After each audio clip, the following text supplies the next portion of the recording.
All right, a couple last points I want to make before we move on to reciprocal space.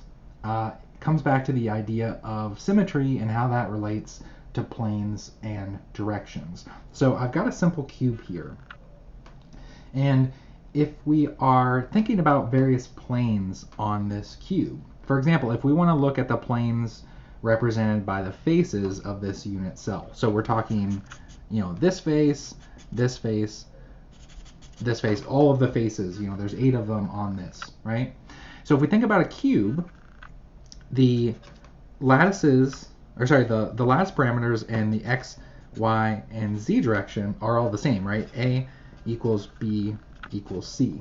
So the face, if you think about the face here, it has the same area and it's going to have the same density of atoms and so forth, right? If we have a simple cube, we're going to have points on the corners, right? And so that density of points is going to be the same on each face because all the faces are effectively equivalent by symmetry.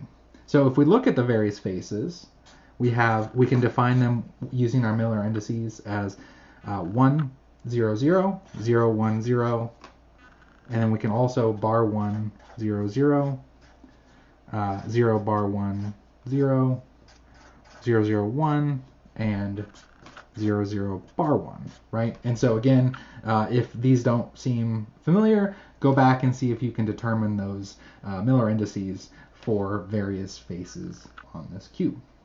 So because these are all equivalent, because the lattice parameters, because the density is going to be the same, for cubic, our family of planes, just like we talked about the family of directions, these in cubic are all the equivalent, right, from symmetry. And so we can just define them as a family of planes represented by any one of those. So choose the simplest, 1, 0, 0. So this is the family, and we put the squiggly brackets to represent a family of planes.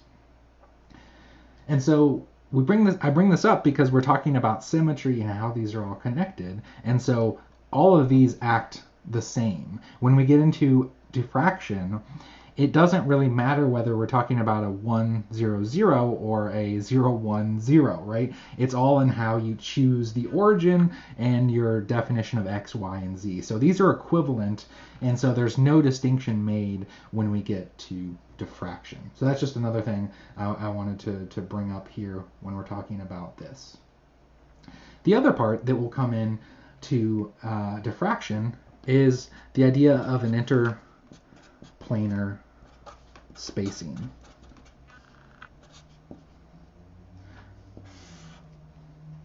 So this is the spacing, as you may understand from the title here, between adjacent planes of the type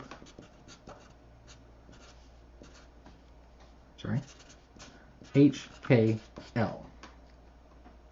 So when we talk about interplanar spacing, we are typically tying that to a certain Miller indices HK and L.